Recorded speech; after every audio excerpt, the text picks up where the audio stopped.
Shadows in the sunlight. The sun hung lazily in the mid-afternoon sky, casting long shadows across Lincoln Park. 11-year-old Tasha Green tightened her grip on her little brother Kamari's hand as they crossed the parking lot. The gravel crunched under their sneakers, the sound mingling with the distant laughter of children playing. Kamari, just 6 years old, was practically bouncing with excitement, his face lit up with a wide grin. "Can we go to the slide first, Tasha? Please." Kamari tugged at her arm, his bright eyes pleading. Tasha gave him a patient smile, adjusting her braided ponytail. "All right, but only if you promise to listen to me, okay? No running off like last time." Kamari nodded enthusiastically, his head bobbing like a spring toy. "I promise, I promise." Their mom, Ayana, lagged behind, her exhaustion evident. She worked double shifts at the hospital, and though she tried her best to stay upbeat, Tasha could see the toll it took. Today was one of Ayana's rare days off, and she had insisted on taking them to the park despite her fatigue. "You two go ahead," Ayana said, waving them toward the playground as she sank onto a bench beneath a large oak tree. "I need a moment to rest." Tasha nodded, understanding the unspoken message. She was used to taking charge, a role she'd embraced ever since their dad left a year ago. Ayana always said Tasha had an old soul wise beyond her years. "Come on, Kamari," Tasha said, leading him to the play area. The park was bustling with activity, children climbing jungle gyms, swinging on swings, and chasing each other through the grassy field. Parents stood nearby, chatting or scrolling on their phones. Tasha positioned herself near the slide as Kamari scampered up the steps. Her eyes scanned the area instinctively, a habit she'd developed after countless lectures from her mom about staying aware. Her gaze stopped on an unfamiliar sight, a white van parked just outside the playground's perimeter. Something about it unsettled her. The van was spotless, almost unnaturally clean, with no logos or decorations, just plain white with tinted windows. Her gut told her it didn't belong. "Free ice cream. Come get your free ice cream." The voice boomed across the park, cheerful yet unnerving. Tasha turned to see a man standing at the side of the van. He wore a bright yellow shirt and a broad smile, holding a tray of ice cream cones. Kids flocked toward him, their excitement palpable. "Look, Tasha," Kamari pointed. "Ice cream. Can we get some?" Tasha hesitated, her instincts screaming caution. The man's smile was wide, but didn't reach his eyes, which darted around as though scanning the area. The van still bore no markings, no sign of a legitimate ice cream vendor. Her mom's voice echoed in her mind. "If something feels off, trust your gut." "Not yet," Tasha said firmly, pulling Kamari back as he tried to run toward the van. "We have to ask Mom first." "But it's free," Kamari protested, his lower lip jutting out in a pout. Tasha crouched down to his level, placing her hands on his shoulders. "Kamari, I don't think this is a good idea. Let's just wait, okay?" Kamari sighed but didn't argue further. Tasha watched as more kids crowded around the van, their laughter and chatter masking the growing sense of dread building in her chest. The man's voice carried over the playground again, smooth and inviting. "Don't be shy, kids. Come and grab a treat. We've got special surprises, too." Tasha's stomach twisted. Special surprises. She'd heard warnings about tactics like these in school safety assemblies. Adults shouldn't lure kids with promises of gifts or treats, especially not from unmarked vans. She looked toward her mom, still seated on the bench, phone pressed to her ear. Ayana was engrossed in a call, her brow furrowed. Tasha knew better than to interrupt her during a work-related conversation, but the uneasy feeling gnawed at her. Nearby, a small girl in a pink dress approached the van hesitantly. The man leaned down, his voice dropping lower, though Tasha could still catch bits of the conversation. "Are you here with your parents, sweetie?" he asked, handing the girl a cone. The girl nodded, her eyes wide. "My mommy's over there." She pointed vaguely toward the crowded picnic tables. The man chuckled. Well, make sure to tell her I gave you a special treat. And if you come back, I got some fun toys in the truck too. Tasha's heart thudded painfully in her chest. She knew she couldn't stay silent. Kamari, stay here by the slide, she instructed, her voice steady despite the fear creeping in. I'll be right back. Where are you going? Kamari asked, his small face scrunched in concern. Just stay here, Tasha repeated, her tone firmer. Don't move. She made her way toward the van, her steps purposeful. The man looked up as she approached, his smile widening in a way that made her skin crawl. Hi there, would you like some ice cream? He asked, his voice overly enthusiastic. Tasha crossed her arms, planting her feet firmly. What company do you work for? Your van doesn't have any logos. The man's smile faltered, just for a fraction of a second, before he recovered. Oh, it's a small family business, he said smoothly. We like to keep things simple. Where's your health permit? Tasha pressed, remembering what her teacher had once mentioned about food vendors needing licenses. The man hesitated, and for the first time, a flicker of irritation crossed his face. You ask a lot of questions for such a young lady. And you're acting weird for someone giving out free ice cream. Tasha shot back, her voice rising. She glanced around, hoping to catch the attention of any nearby adults. But most of them were still distracted, oblivious to the growing tension. The man straightened, his cheerful demeanor slipping further. Listen, kid, if you don't want ice cream, move along. You're holding up the line. But Tasha didn't move. She stayed rooted to the spot, her eyes locked on his. She could feel her hands trembling. But she refused to back down. Something about this man wasn't right, and she wasn't about to let him fool anyone else. You need to leave, she said, her voice steady despite the fear bubbling inside her. I'm telling my mom about this. For a moment, the man's expression darkened, his eyes narrowing. Then, as if realizing he was being watched, he plastered the fake smile back on and stepped back into the van. Have a nice day, sweetheart, he said, his tone dripping with condescension. The door slid shut, and the van's engine roared to life.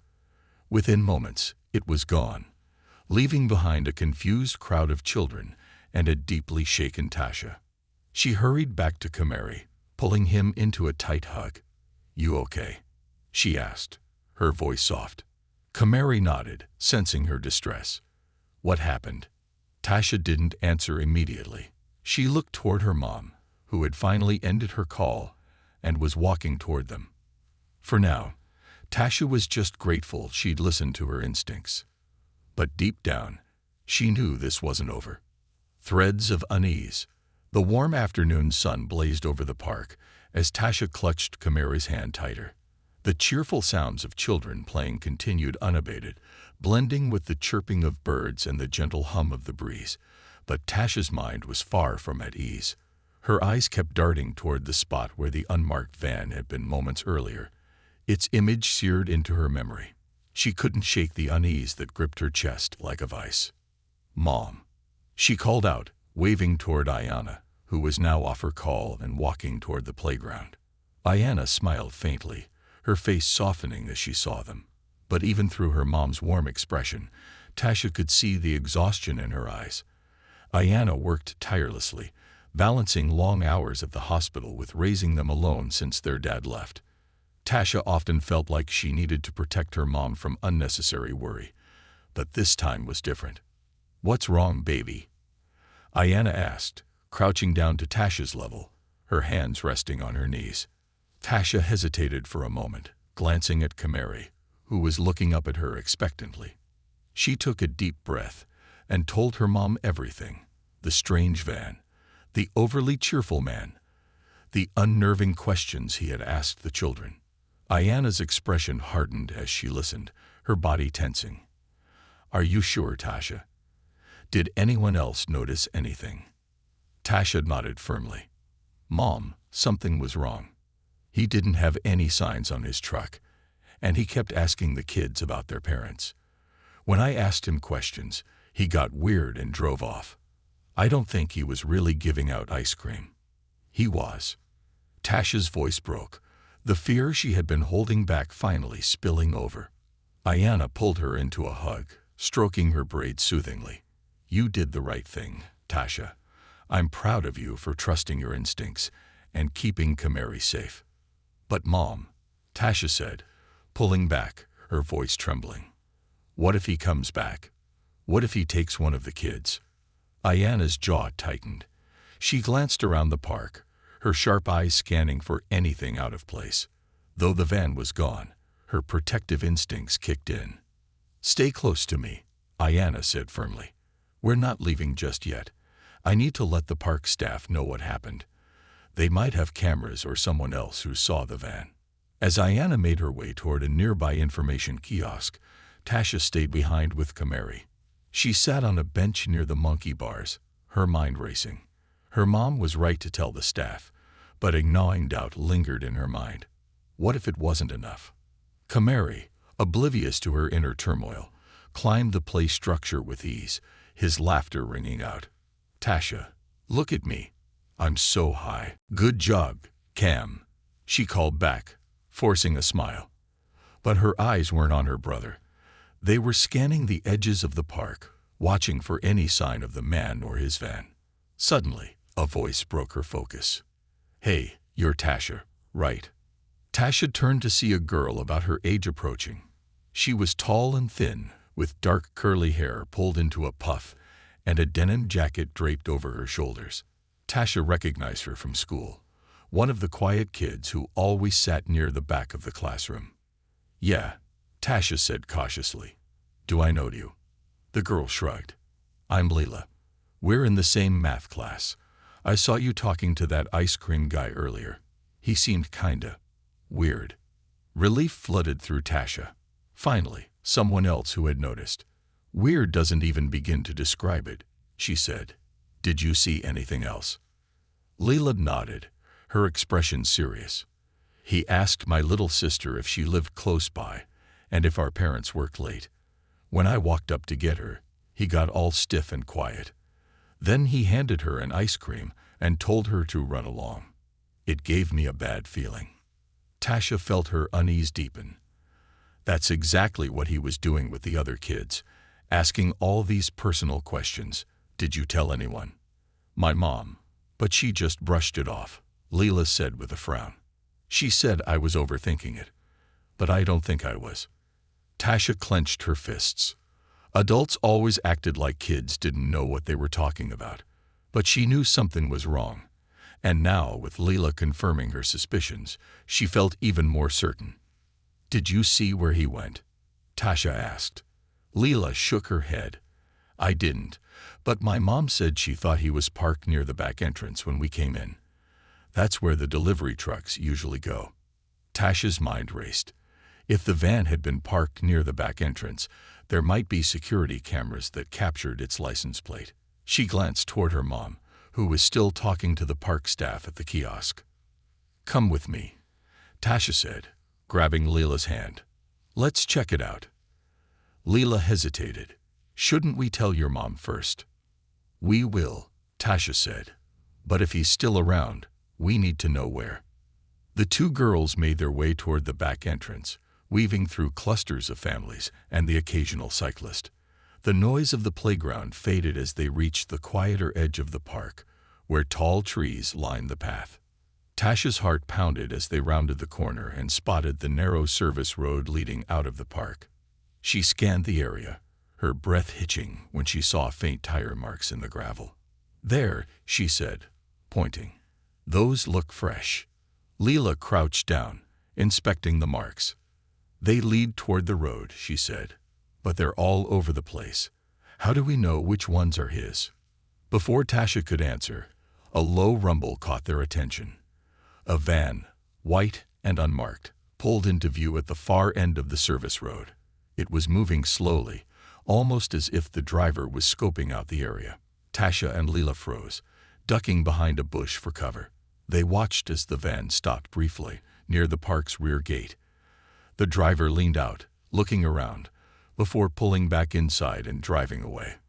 He's still here, Tasha whispered, her voice trembling. "We have to tell my mom." Leela nodded, her face pale. The two girls bolted back toward the playground, their fear propelling them forward. When they reached Ayanna, she was still deep in conversation with a park ranger. Tasha tugged at her mom's sleeve, panting. "Mom, he's still here." "The van. It's by the back gate." Ayanna's eyes widened. "Are you sure?" "Yes," Tasha said, her voice urgent. "We saw him. He was parked there, just watching."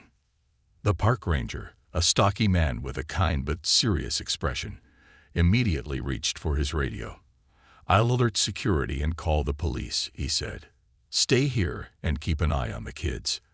Ayanna pulled Tasha and Kamari close, her protective instincts flaring.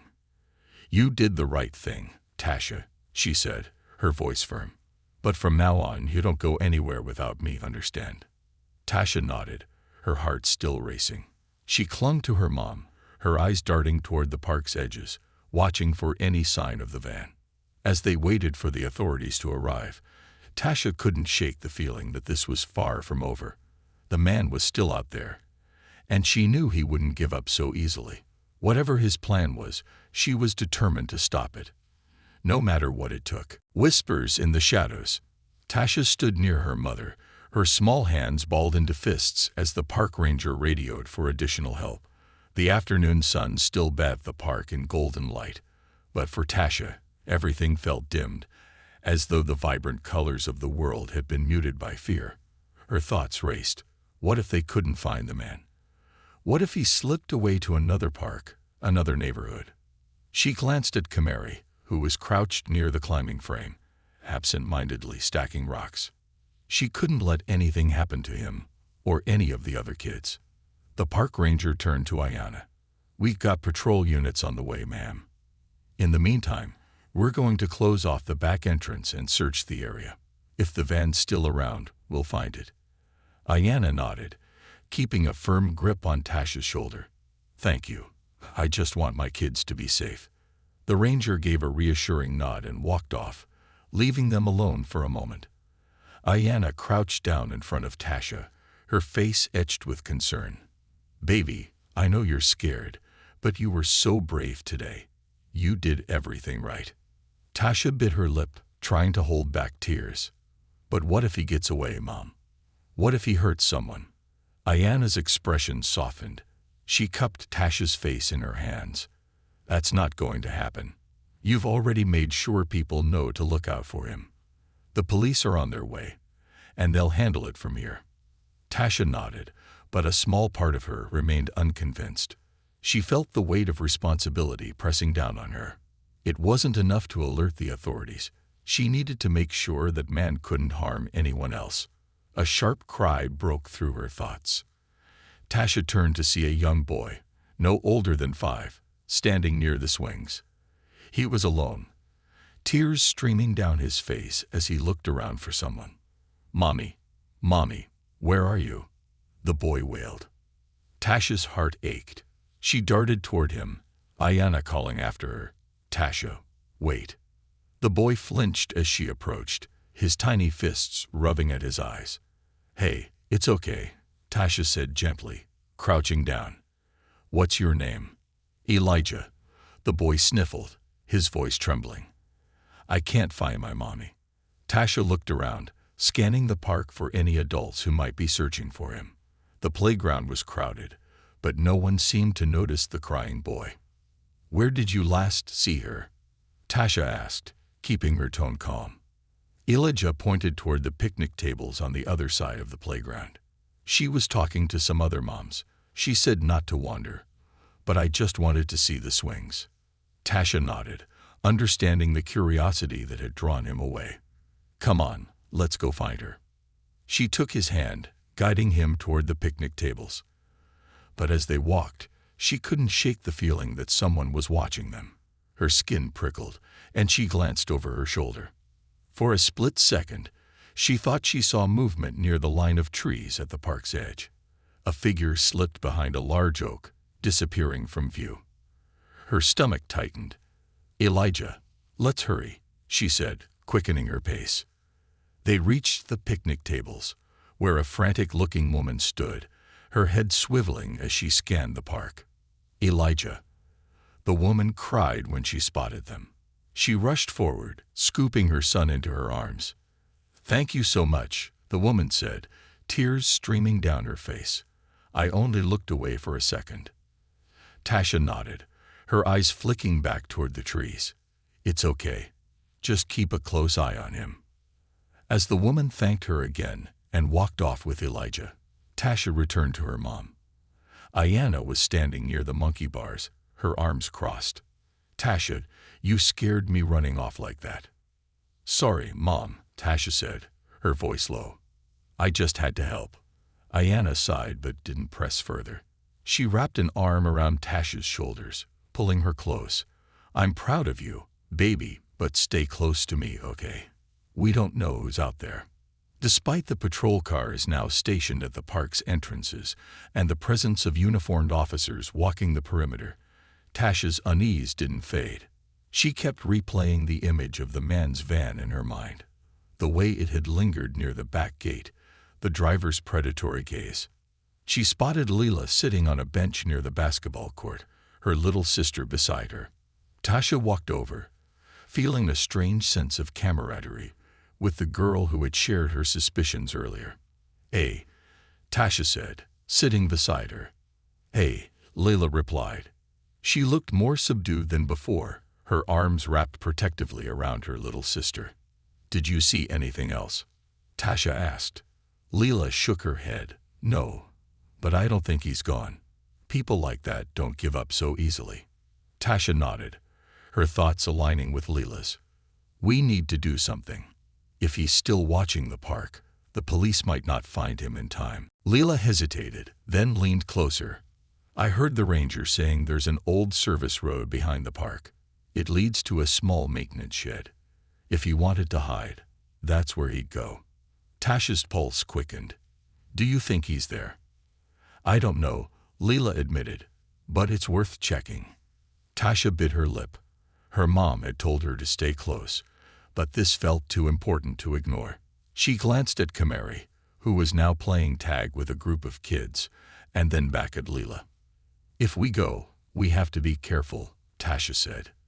"And we have to tell someone if we see anything." Leela nodded. "Agreed." The two girls looked away from the main playground, sticking to the shadows as they made their way toward the back of the park. The surface road was narrow and overgrown, flanked by tall grass and trees. Tasha's heart pounded in her chest as they approached the maintenance shed. The small building was weathered and unassuming, with peeling paint and a rusted door. Tasha scanned the area, her eyes narrowing as she spotted faint tire tracks leading up to the shed. "He was here," Leila whispered, her voice barely audible. Tasha nodded, her hand tightening around the strap of her backpack. "Let's look closer." They crept forward, their footsteps muffled by the soft dirt. As they neared the shed, Tasha's ears picked up a faint sound, a low hum, almost like an engine idling. She froze, grabbing Lila's arm. "Do you hear that?" she whispered. Lila nodded, her eyes wide with fear. The sound was coming from behind the shed. The girls moved cautiously, peeking around the corner. Tasha's breath caught in her throat as she spotted the white van parked just out of sight. The driver's seat was empty, but the engine was running. Her mind raced. Should they go back and tell the police? Or should they try to gather more evidence? Before she could decide, the sound of approaching footsteps made her heart leap into her throat. A shadow fell over the ground, growing larger as the footsteps drew nearer. Tasha and Lila ducked behind a stack of wooden pallets, their hearts pounding in unison.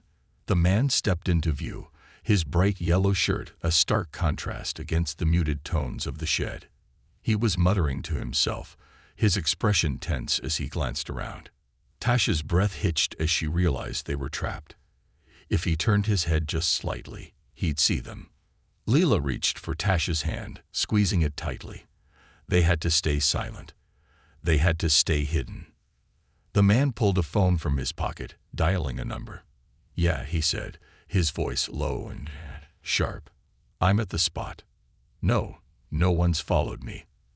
The cops are clueless. I'll move the truck in 10 minutes. Tasha's stomach twisted. Whatever he was planning, it wasn't over. She knew they couldn't let him leave. But how could they stop him without putting themselves in danger? As the man turned back toward the van, Tasha's mind raced for a solution. This was their chance to act, but the risk had never been greater. The line of courage. Tasha's pulse thundered in her ears as she crouched behind the pallets, her mind racing through every possible option. The man stood only a few feet away, his phone conversation crackling with tension as he leaned against the side of the van.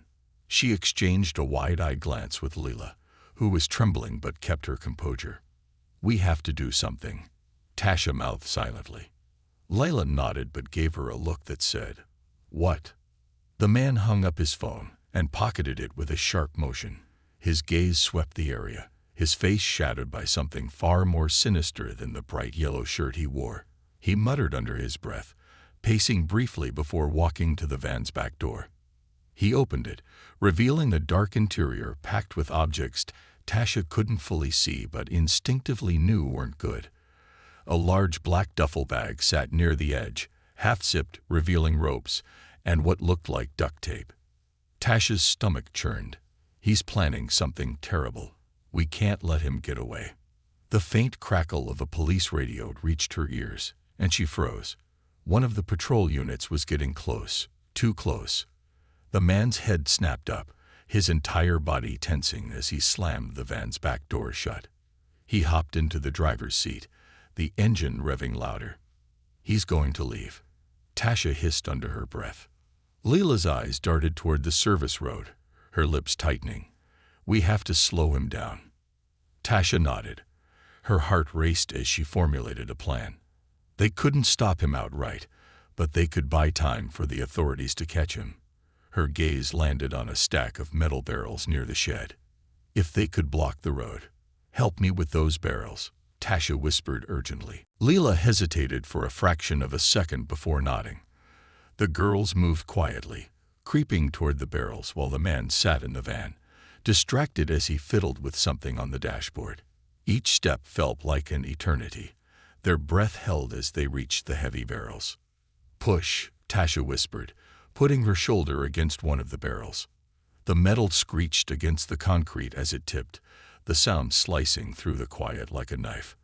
The man's head snapped toward them, his eyes narrowing in suspicion. "Who's there?" he barked, his voice harsh and cutting. Tasha's breath hitched. They had no choice now.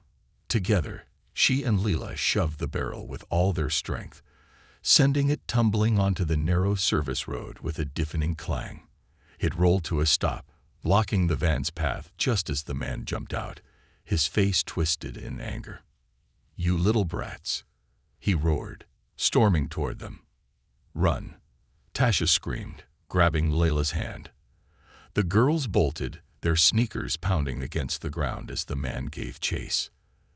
The trees blurred past them as they sprinted, adrenaline fueling their movements. Tasha's lungs burned, but she didn't dare slow down. She glanced over her shoulder and saw the man gaining on them, his long strides closing the distance. "This way," she shouted, veering sharply toward a narrow path that led back to the playground. If they could make it there, the presence of the police and parents would stop him from following. Leela stumbled slightly, but Tasha pulled her up, their grip on each other unyielding. The sounds of pursuit, his heavy footsteps and ragged breathing, filled the air, spurring them forward. As they neared the edge of the playground, Tasha spotted a familiar figure.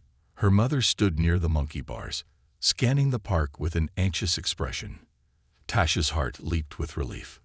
"Mom," she screamed. "Help."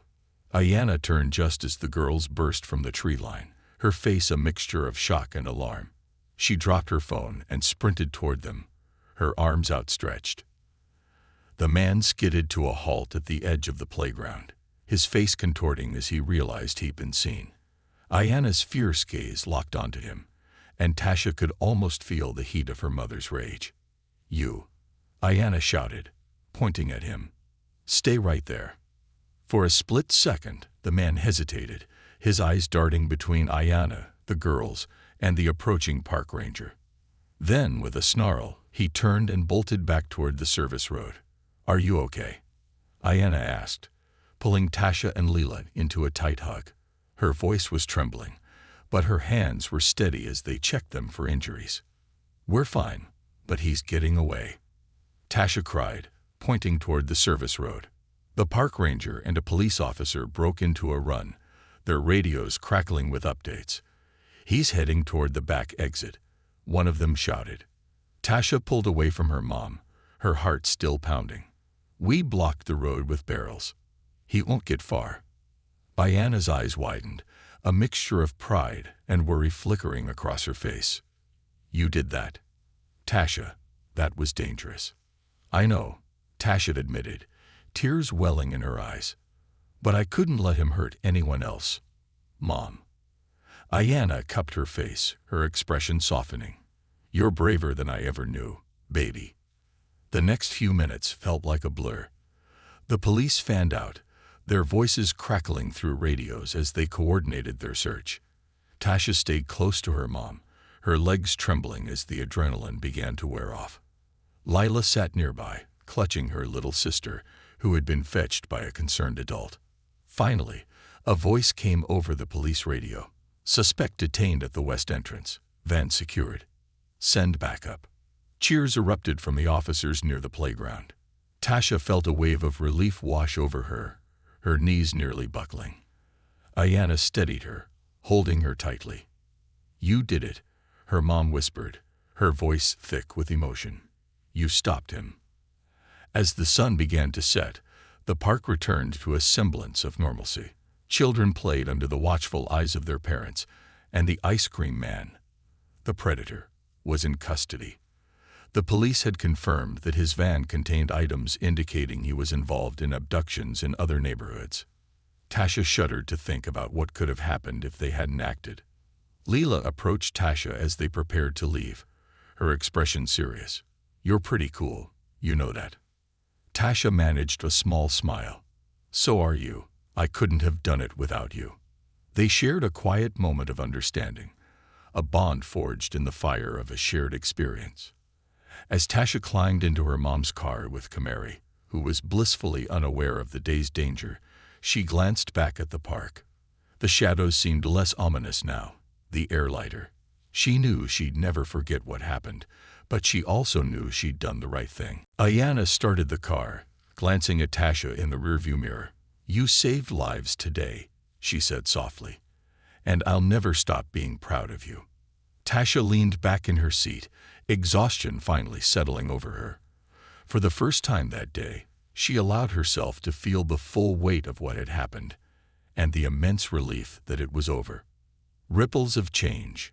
The glow of the evening sky bathed the city streets as Ayanna drove the car toward home, her hands gripping the steering wheel tightly. The weight of the day hung heavy in the air, but in the back seat, Tasha stared out the window in reflective silence. Kamari was fast asleep beside her, his head resting against her shoulder, blissfully unaware of how close danger had been. Tasha's mind replayed the events of the day, each moment etched vividly in her memory. The man's cold gaze, the chase, the sound of the police finally detaining him. A part of her felt proud, but another part felt unsettled. What if they hadn't noticed? What if he had slipped away? "Mom," she said softly, breaking the silence. Ayanna glanced at her through the rearview mirror. "Yes, baby." "Do you think he's done this before? Hurt kids, I mean." Tasha's voice wavered slightly. Ayanna exhaled deeply, her lips pressing into a thin line. "I don't know, Tasha, but people like him, they don't just start one day. It's likely he's done this before, and it's likely he would have done it again if you hadn't stepped in." Tasha's chest tightened. But what about all the kids he already hurt? What about their families? Ayanna pulled the car into their driveway and turned off the engine. She twisted in her seat to face Tasha. "What you did today, Tasha, may have saved more kids than we'll ever know. You stopped him before he could hurt anyone else, and now the police will make sure he can't do this again." "But it's not enough," Tasha said, her voice firm despite the tears brimming in her eyes. What if there are others like him? What if nobody else notices? Mom, what if people keep ignoring stuff like this? Ayanna reached back and gently squeezed her daughter's hand. Then we keep paying attention, baby.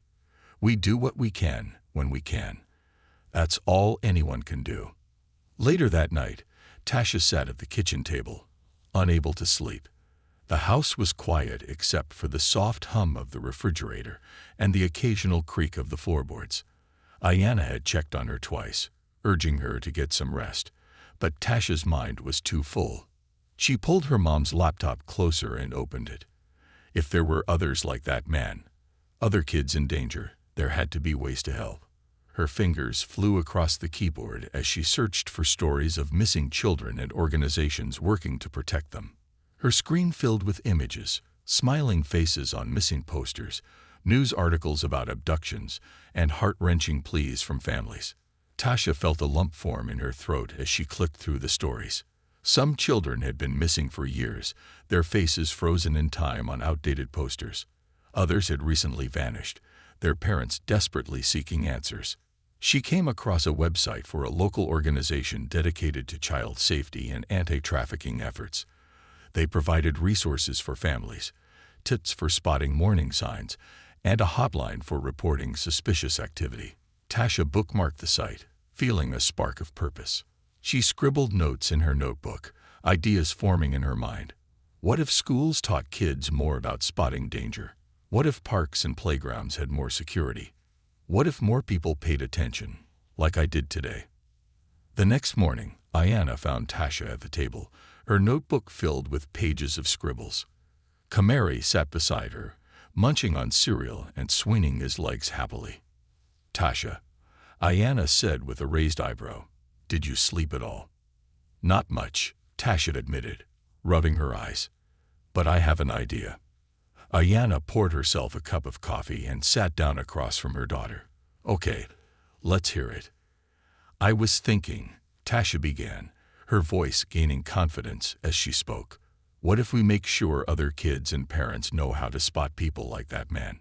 Schools could have more safety lessons, parks could have better signs and cameras, and people could volunteer to keep an eye out for kids who might be alone.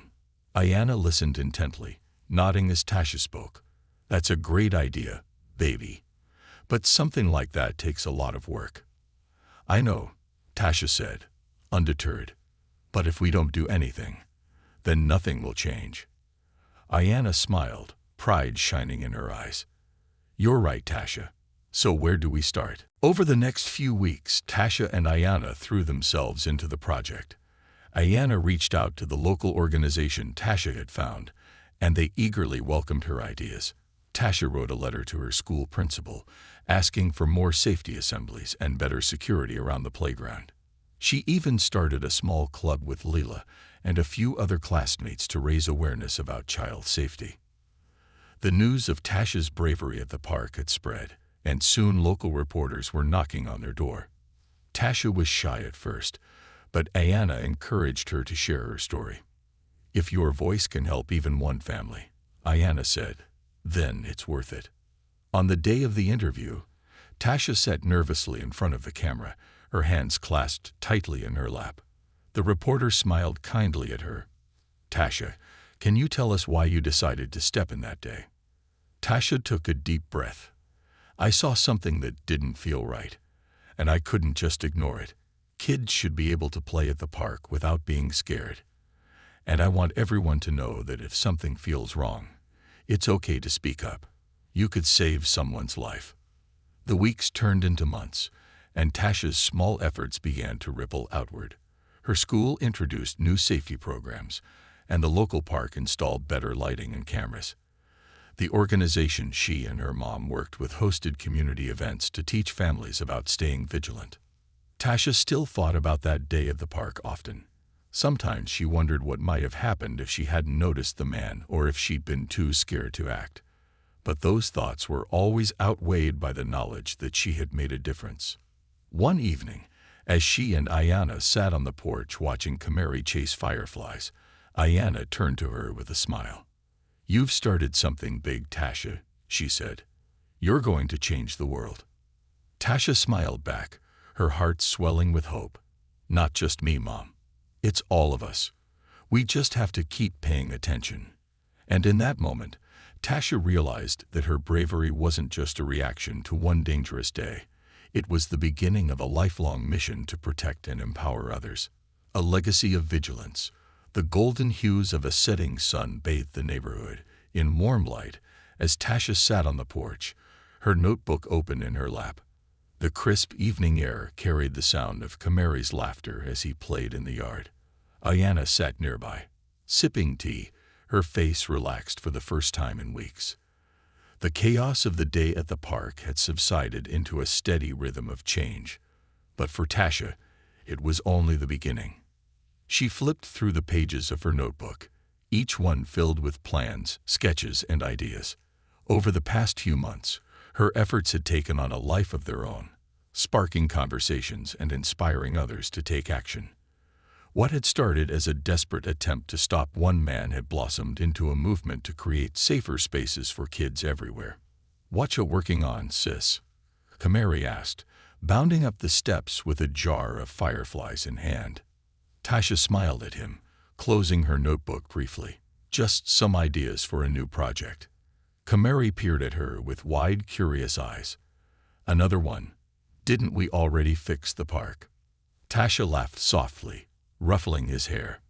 "We made it better, Ham, but there's always more to do. There are other parks, other neighborhoods, and other kids who need help." Kamari seemed to consider this, then nodded sagely. "Can I help?" "You already do," Tasha said, pulling him into a hug. "Every time you're safe and happy, it reminds me why I started this." The birth of Project Guardian. Tasha's latest idea was ambitious. A citywide program called Project Guardian. Inspired by her experience at the park, the initiative aimed to create a network of volunteers, teachers, and community leaders who would work together to protect children from predators and unsafe situations. It would include workshops for parents, training sessions for kids, and a hotline for reporting suspicious activity. Ayanna helped her draft a formal proposal, which they submitted to local schools and community centers. To Tasha's surprise, the response was overwhelming. People wanted to get involved, moved by her story and the urgency of her mission. At the first community meeting, Tasha stood at the front of the room, her palms sweaty as she faced a crowd of parents, teachers, and neighbors. Ayanna stood beside her, offering a reassuring smile. Lila was in the front row, giving her a thumbs up. Tasha took a deep breath and began. "Thank you all for being here. When I was at the park a few months ago, I saw something that didn't feel right. And instead of ignoring it, I decided to act. That decision changed my life, and it could have saved others. But I realized something. We can't always wait for someone to notice. We have to be proactive." She outlined the goals of Project Guardian, her voice growing stronger with each word. By the time she finished, the room erupted into applause. A ripple effect. Word of Project Guardian spread quickly. Local news outlets picked up the story, followed by regional and national organizations. Donations poured in, allowing Tasha and her team to expand their efforts. Schools began implementing the program, and community centers hosted monthly workshops. Tasha's proudest moment came when she received a letter from a family in another state. Their daughter had been approached by a suspicious stranger near their local park, but thanks to the training she'd received through Project Guardian, she recognized the danger and sought help immediately. The stranger was arrested, and the family credited Tasha's program for their child's safety. Ayanna framed the letter and hung it in their living room. "This is just the beginning," she told Tasha, her voice filled with pride. Facing new challenges. As the program grew, so did the challenges. Not everyone supported the initiative. Some accused Tasha of fearmongering, while others dismissed her efforts as unnecessary. "Kids have been playing in parks for generations," one critic wrote in a letter to the local newspaper. "This level of paranoia isn't healthy." Tasha read the letter aloud at dinner, her frustration evident. "Why don't they get it, Mom? It's not about making people scared. It's about making them aware. Ayanna reached across the table, placing a comforting hand on Tasha's. Not everyone will understand, baby. But the ones who do, that's who you're doing this for.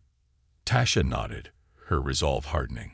She couldn't let negativity deter her from her mission. A national spotlight. A year after the incident at the park, Tasha received an invitation to speak at a national child safety conference.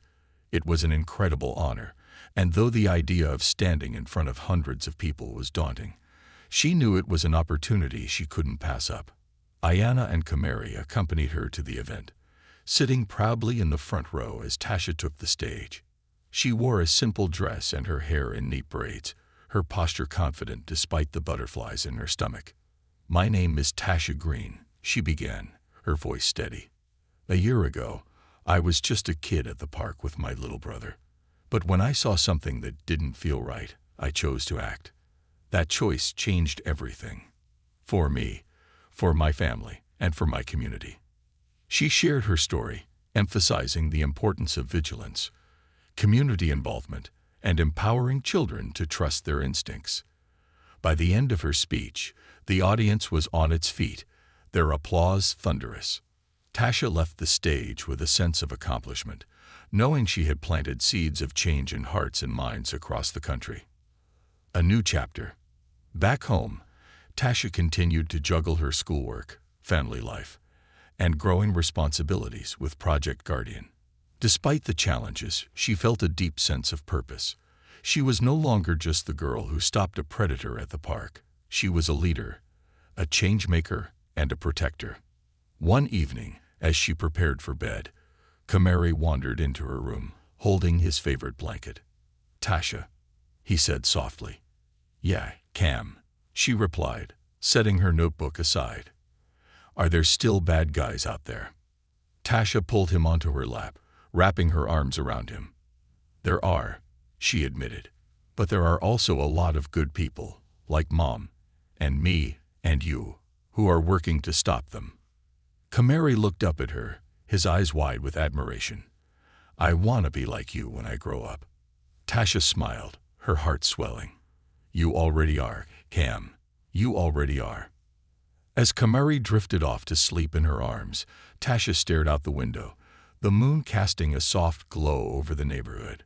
She didn't know what challenges lay ahead, but she knew one thing for certain. She would never stop fighting to make the world a safer place. And that fight, she realized, was the legacy she was building, not just for herself, but for everyone who believed in a brighter, safer future. The Guardian Network. 2 years had passed since that fateful day at the park.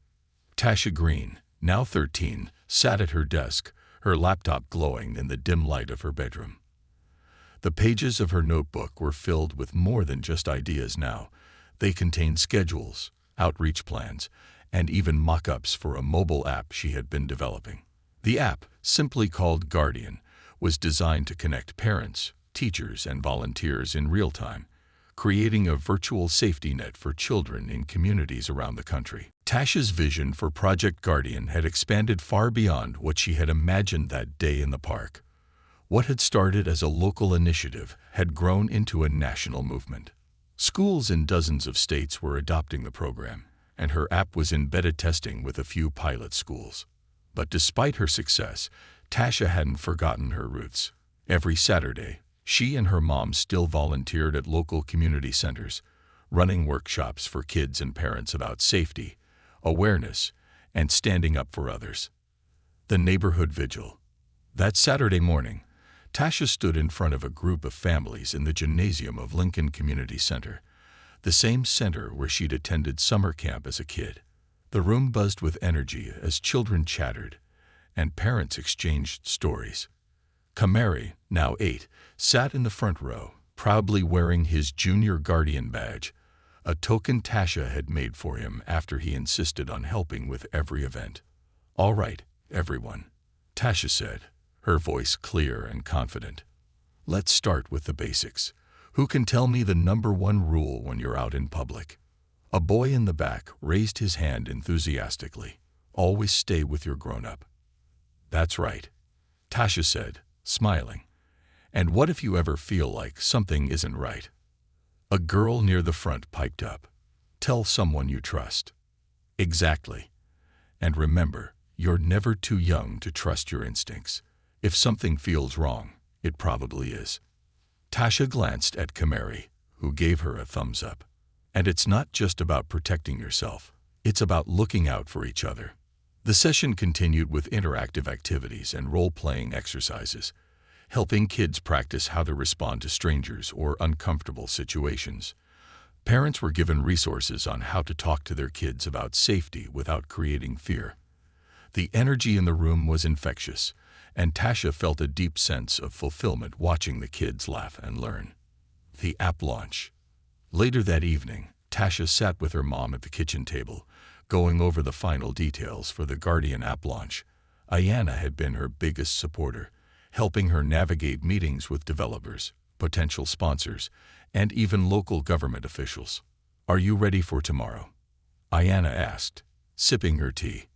Tasha nodded, though her nerves were evident. "I think so. I just hope people actually use it." "They will," Ayanna said firmly. "You've worked so hard on this, Tasha. People see that, and they believe in what you're doing." The next day, the app went live. Guardian allowed users to report suspicious activity, share real-time updates about local events, and access resources on child safety. Within hours, downloads began pouring in, and the app quickly climbed the charts in its category. Tasha spent the day monitoring feedback and responding to messages. People from all over the country were reaching out, sharing their gratitude and excitement. Some even asked how they could bring Project Guardian to their own communities. By the time she logged off, Tasha felt a wave of pride and relief. The app was working. Her vision was becoming a reality. A new crisis. Just as Tasha was beginning to settle into her success, a message came through the app that stopped her cold. A user in a neighboring city had reported a suspicious van parked outside a school playground. The description matched the one from that day at Lincoln Park: white, unmarked, and eerily clean. Tasha's hands trembled as she forwarded the report to local authorities through the app's built-in emergency feature. She knew the system would work. She had designed it for situations exactly like this. But the memories of that day flooded back, sharp and vivid. She called Ayanna immediately. "Mom, it's happening again," she said, her voice shaking. "What's wrong, baby?" Ayanna asked, concern filling her tone. Tasha explained the situation, her words spilling out in a rush.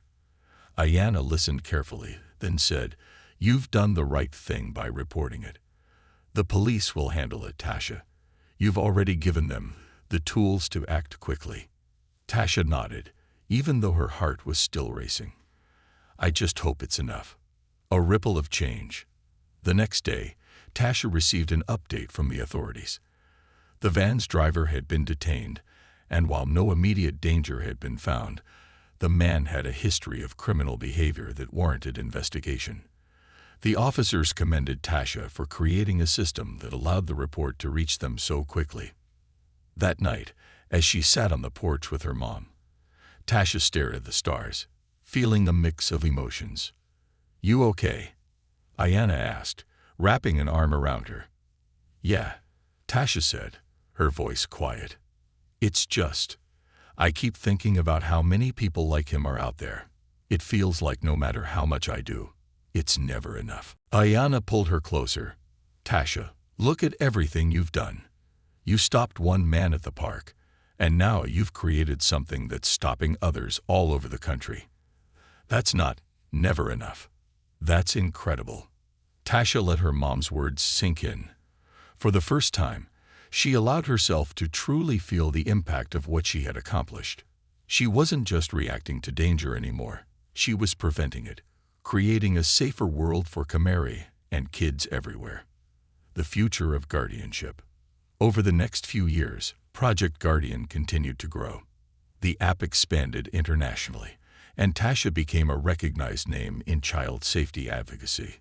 She was invited to speak at conferences, participate in panels, and even meet with lawmakers to discuss policies that could protect children on a larger scale. But through it all, Tasha remained grounded. She never forgot the day it all started, standing at the edge of a playground with a little boy pulling at her hand and an unshakable sense that something was wrong. That moment had shaped her into the person she was, a protector, a leader, and a beacon of hope. As she stood on the stage at a national summit years later, her voice clear and strong, Tasha looked out at the crowd of parents, teachers, and community leaders. "Change doesn't happen overnight," she said, "but every time we choose to act, to protect, to care, we create ripples. Those ripples grow into waves. Together, we can make sure every child feels safe, loved, and free to just be a kid. And that's a future worth fighting for." The audience rose to their feet, their applause echoing in the grand hall. And as Tasha looked out at the sea of faces, she knew her journey was far from over. The fight to protect children wasn't just her story anymore. It belonged to all of them. And together, they were unstoppable.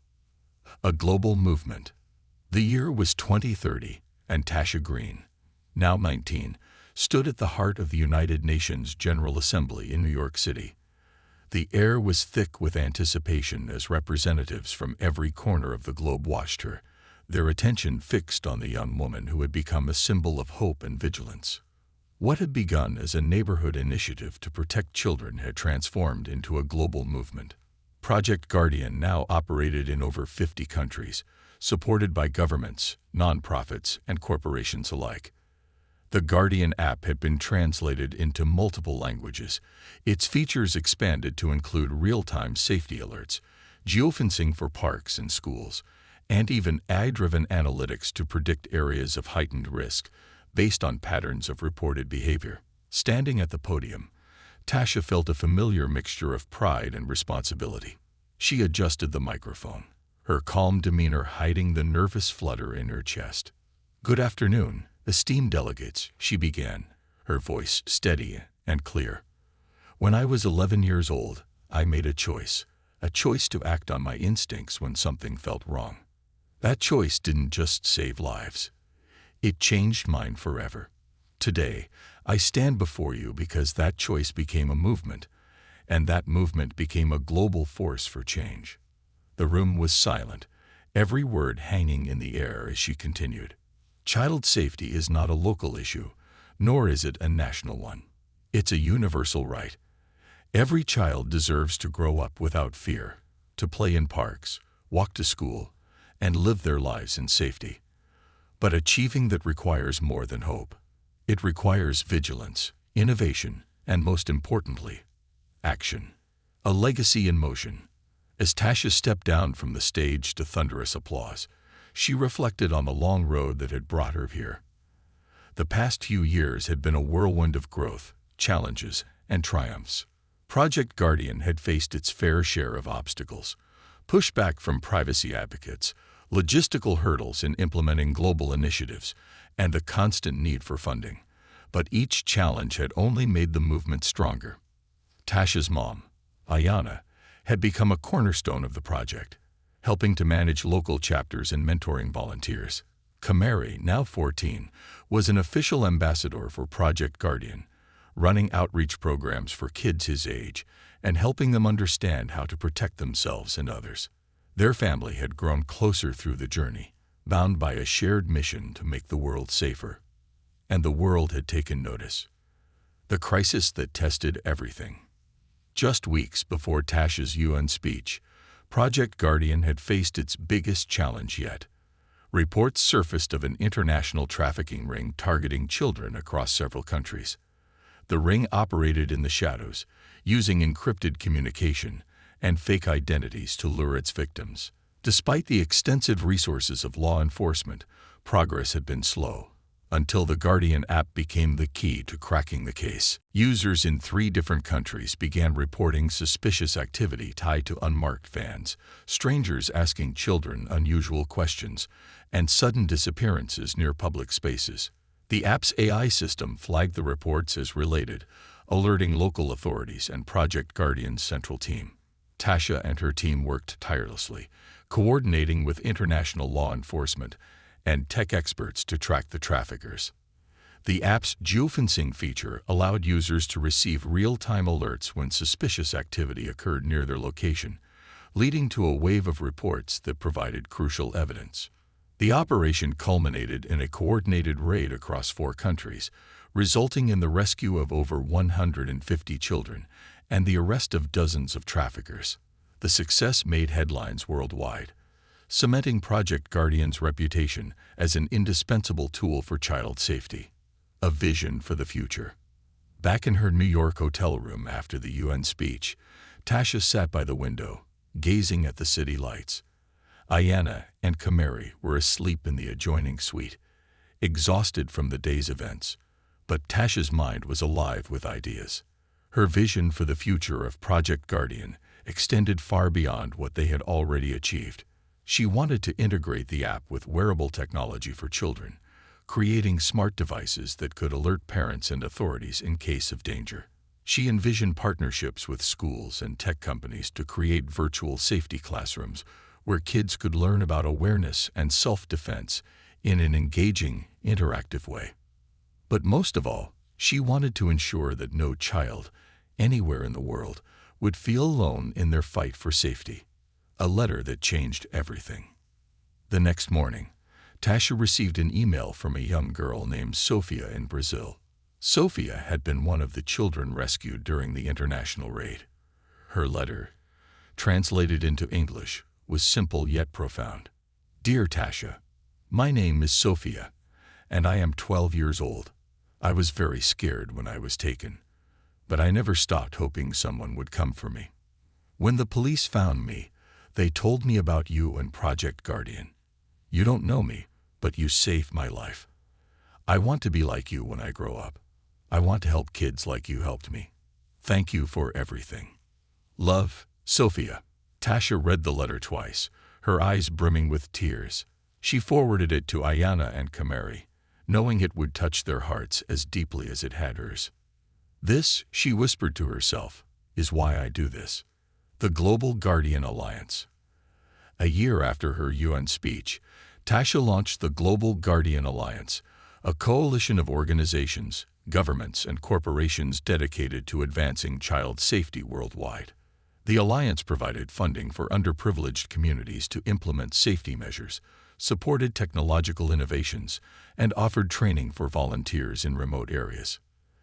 The alliance's first major initiative was the Global Guardian Day, an annual event where communities around the world organized safety workshops, awareness campaigns, and fundraising events.